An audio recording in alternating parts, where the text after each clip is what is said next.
Gurun Sahara terletak di utara Afrika dan berusia 2,5 juta tahun. Padang pasir ini membentang dari Samudra Atlantik ke Laut Merah. Dari Laut Tengah di utara sampai ke Sahel di sebelah selatan. Dari Mauritania di sebelah barat ke Mesir di sebelah timur. Padang pasir ini membagi benua Afrika menjadi Afrika Utara dan Afrika yang sejatinya. Kedua bagian benua ini sangat berbeda, baik secara iklim maupun budaya. Luas padang pasir ini sekitar 9.200.000 km persegi. Gurun Sahara, dalam bahasa Arab, As-Sahra Al-Kubra, gurun terbesar, adalah nama sebuah padang pasir terbesar di dunia. Nama, Sahara, diambil dari bahasa Arab yang berarti padang pasir. Kondisi alam menjadikan tidak ada peninggalan arkeologis yang bertahan di Sahara selain prasasti. Prasasti yang ditemukan pada 2007 mengindikasikan bahwa Sahara pernah menjadi jalur perdagangan di Afrika. Sebelum kita mengupas mengenai gurun Sahara yang dikenal begitu luas, bahkan tempat ini dulunya subur dan hijau. Entah apa yang terjadi berubah menjadi padang pasir.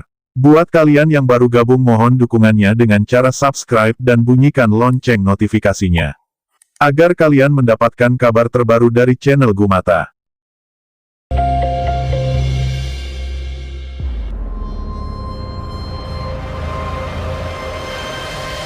Beberapa ribu tahun lalu, Sahara adalah sabana yang ditinggali manusia. Pada abad ketiga sebelum Masehi, iklim berubah menjadikan sabana tersebut gersang. Para pemukim kemudian berpindah ke tepi sungai Nil yang sebelumnya berbentuk rawa.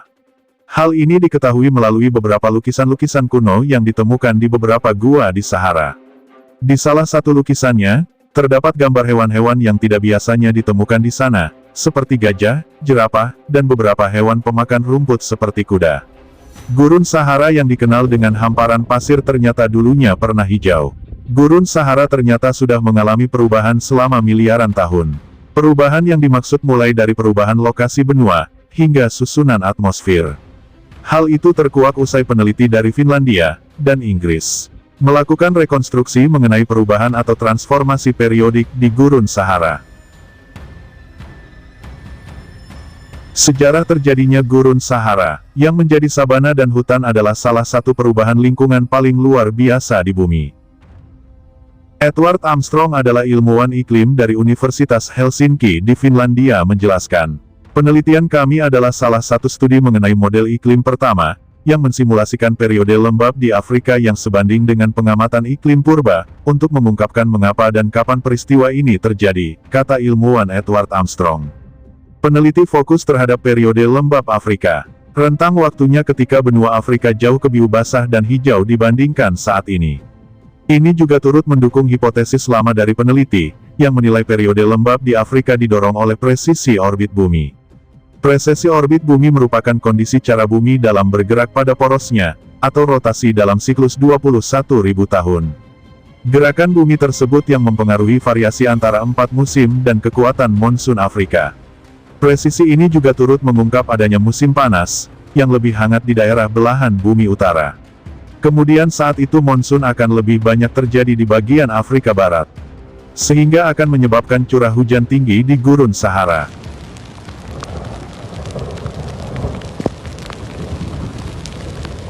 Lebih jauh dari itu, saat zaman es di mana gletser raksasa menutupi garis lintang, terdapat penemuan lain bila efek gerakan pada orbit bumi berkurang, dan menyebabkan wilayah utara menjadi lebih dingin.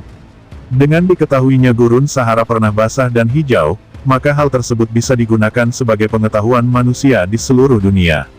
Bahkan hewan-hewan seperti kuda Nil dapat menghuni wilayah ini.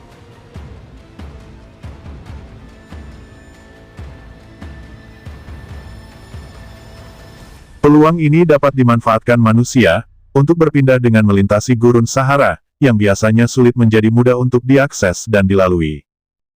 Keberhasilan merekonstruksi periode lembab di Afrika Utara, merupakan pencapaian yang besar.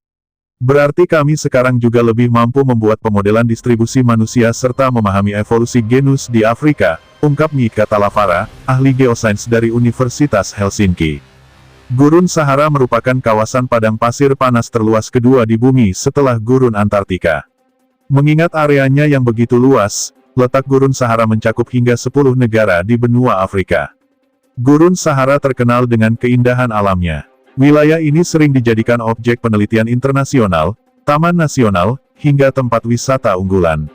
Selain itu, keindahan alam di kawasan ini juga tidak luput dari perhatian industri perfilman. Tidak sedikit film layar lebar terkenal yang menjadikan kawasan ini sebagai lokasi syuting, seperti Fata Morgana 1971, Desert Runners 2013 hingga Fast and Furious Spirituals 2019. Luas dari Gurun Sahara ditaksir mencapai 3,3 juta mil persegi atau 9 juta kilometer persegi. Angka tersebut diperkirakan setara dengan 1.103.000 kali dari luasnya lapangan sepak bola. Sebanyak 25% dari permukaan Gurun Sahara ditutupi oleh lapisan pasir dan bukit pasir. Beberapa bukit pasir di Gurun Sahara bahkan memiliki tinggi hampir mencapai 500 kaki. Live Science mencatat bahwa Sahara merupakan kawasan gurun yang memiliki iklim kering dan tidak ramah. Kawasan ini memiliki curah hujan yang rendah.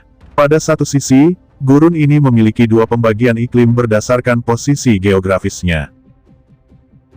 Bagian utara beriklim subtropis kering dan bagian selatan beriklim tropis kering. Gurun Sahara memiliki dua sungai permanen. Kedua sungai tersebut adalah Sungai Nil dan Sungai Niger. Selain itu, juga terdapat sebanyak 20 danau musiman dan akuifer besar yang dapat menjadi sumber air utama untuk lebih dari 90 oasis di seluruh wilayah gurun. Kawasan padang pasir ini membentang luas dari ujung timur hingga ujung barat benua Afrika. Sahara yang dikutip dari Live Science. Ada 10 negara yang terletak di Gurun Sahara yaitu Aljazair, Chad, Mesir, Libya, Mali, Mauritania, Maroko, Niger, Sudan, dan Tunisia. Mungkin itu saja yang bisa saya jelaskan mengenai Gurun Sahara, yang mana terkenal dengan padang pasir yang begitu luas dan cuacanya begitu panas, tapi keindahan Gurun Sahara mencuri perhatian para pengunjung di seluruh dunia. Bahkan keinginan besar mereka menginjakan kaki ke tempat itu. Semoga bermanfaat buat kalian semua. Dan salam hormat saya dari channel Gumata.